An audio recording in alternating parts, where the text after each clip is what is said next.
with the Prime Minister today declaring that he'd like to put a ban on the radical Islamic organisation Hizb ut-Tahrir.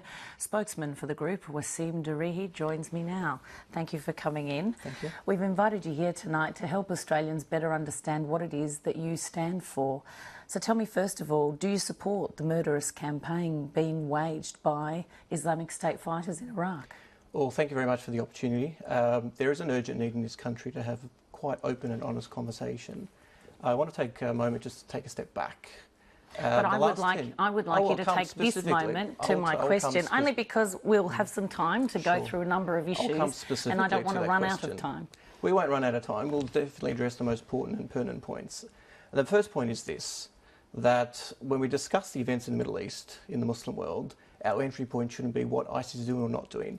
ISIS exists in a particular context. What's that context? That context is a century more of colonial occupation. And I don't want to talk to you about the context at this point in time. I want you to address the very specific nature of my question, which is the tactics that this group is employing. Do you support them or not? The fact that we don't want to have this discussion now is indicative of where the entire discussion around the war on terror narrative goes.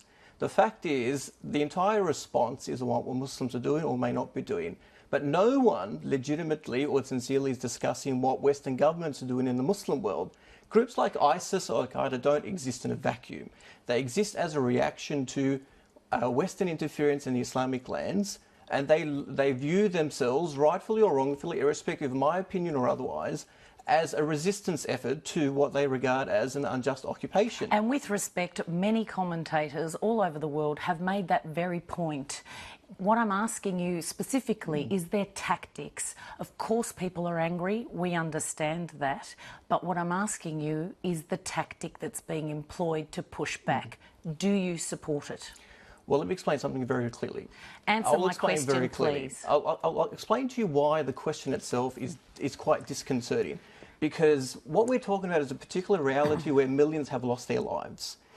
Countries have been destroyed. You are clearly obfuscating, and I did not invite you onto this program. I reject the accusation. I'll say very clearly. Why will you not point blank condemn the actions of IS because fighters? The question itself is men offensive. who cut off the heads of innocent journalists and aid workers. Why will you not take the opportunity? You have a national platform here. Why don't you adopt the leadership that many have obviously given you responsibility for? Why won't you allow me to answer the question that I deem appropriate? I've answered the question quite directly. We're talking about a reality in which millions have lost their lives directly as a consequence of the foreign policies of countries like Australia. And made that point, but and what hasn't been made, what hasn't been made is what are we going to do about it? Will make their own judgments and of course they will. And I have absolute trust in the Australian population. And now I would just draw you back to my question. Yeah, and I'll keep repeating the same point. This cannot possibly be our entry point in this discussion. Because why is the attention on ISIS, what ISIS is doing or not doing? Our position on ISIS is very clear. Our position on ISIS was released years before Tony Abbott wanted to make it a political issue. Okay, for those who haven't read it, tell me. We come from a very clear perspective. Our moral compass is not based on political expediency. Assad has been slaughtering hundreds of thousands, and Tony Abbott has not moved a single fighter jet to oust him from his position. How are we supposed to believe that this current mission is a humanitarian one when because we were invited in by a legitimately elected government in Iraq? The question is on a matter of principles. Syria is in the midst of a civil war. That is a separate conversation to the one we are discussing here. We're talking principles. I am discussing with you the tactics of a group that is masquerading behind a religion which many people who follow that religion do not agree with and in fact condemn. People like community leaders here in Australia like Dr. Jamal Rifi who has publicly condemned the actions of Islamic State. Why won't you do the same? My clear position is that we took a clear position on ISIS long before Western politicians wanted to use ISIS as the latest bogeyman. Let's not forget that 1 million people lost their lives based on a lie. Based on a lie. Let's not forget the whole charade around the weapons of mass destruction. I don't think people forget that, and there have been Tony Abbott is wanting us to believe that the greatest threat to all of us is the actions of a group, of a handful of individuals, and no one wants to discuss what has caused the death of a million civilians in Iraq? Are you outraged by the image of an Australian-born child of 7 years old holding up severed heads like trophies in Iraq or Syria? Let me tell you what I am outraged by. So you won't even answer that question. Are you going to allow me to answer the question? Are you going to allow me to answer the question? If you wanted a one-way discussion, no. If you wanted a one-day discussion, I think you're the one who wanted the one-way discussion. You did not necessarily have to invite me. I am asking you legitimate questions, which you have obviously come here knowing you didn't want to answer. No, because you're not getting the answer you want.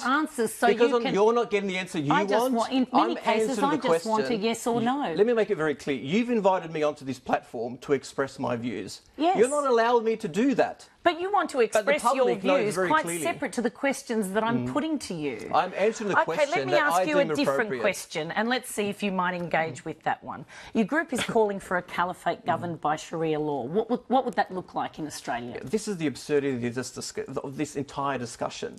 Why is the focus, given the context of war and terror, entirely upon what Muslims are doing or not doing? Okay, let me ask you another one. Okay, you're not going to engage with that one. No, let me be very clear. Just because you don't get the answer you want, just because I'm not reinforcing an Islamophobic narrative that justifies the wholesale slaughter of entire populations. Any supposed I'm explaining the context in which this entire discussion is happening. Putting a line in the sand all you're doing is reinforcing the view. Yes or a no about what your continue to talk over each other. Your job is to ask the questions and to listen to my response. If you wanted to push an agenda, let's swap seats. But if you wanted to my job communicate is not a position, to ask questions and have you answer something entirely different. Your job is to ask the question and to canvass my opinions. That's why I was introduced into this program. If you wanted to dictate my response, if you wanted to dictate terms of acceptability, then take my position. But ask me a question and at least afford me the respect for the opportunity to answer it. I come from a very clear point of view that as Muslims we have a fixed moral compass that says it's unequivocally, under any conditions, it's an aberration to kill innocent civilians. Tony Abbott cannot say that. John Howard dismissed the slaughter of half a million. Okay, let's dismissed the slaughter of 500,000 civilians as an embarrassment. Let's talk about morality here. Let's talk about who is the greatest threat to civilian life. I think people are very clear of your point of view. They're clear on that point of view. You've expressed it a number of times. Yes.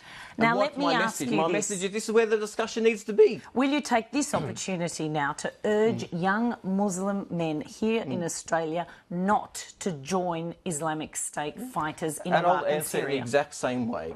The war on terror narrative works in this way. It presents the West as the good guy and Muslims as the bad guy, and we are what represents an existential threat to the entire world. That's an absurdity. It is not Muslims who are flying B-52s. It is not Muslims who are dropping bombs from their fighter jets. It is not Muslims who are occupying foreign lands. But it is Islamic State fighters don't come to me who and pretend that the greatest Muslims. threat to all of us... They're killing Christians. We're talking about They're murdering Kurds. I'm glad you raised that point. Do you know why?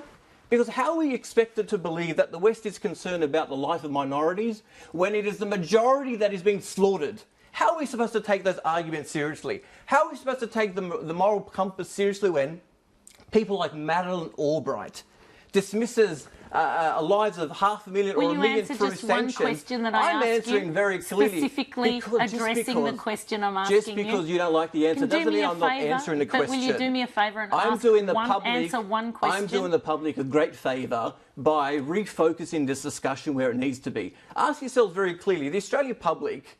I believe in the Australian public more than Tony Abbott does. I believe that as human beings they will identify with innocent life taken wrongly anywhere around the world. What will the Australian public make of the fact that you will not sit here and tell your fellow Muslim men not to join Islamic State fighters in Iraq and Syria? I believe 100% that the Australian public will see through the rhetoric. Tony Abbott and others who adopt his script are famous for their dog whistle politics, are famous for their policies around marginalisation and xenophobia. That's not some great new revelation. They campaign on this basis specifically because they don't want to confront the truth.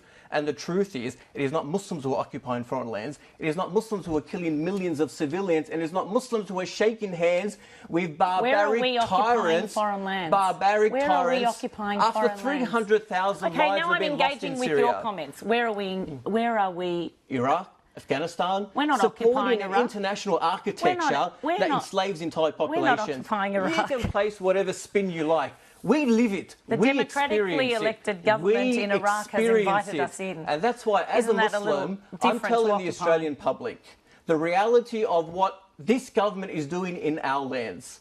We live it. It's not an academic exercise. No, you're living in Australia. It's you're not an about Australian points, resident. It's not about point you're scoring. An Australian citizen. The Australian public you're needs not to living know. anything We need in to Iraq. have an honest conversation about what this government is doing in your name. And it is frightening.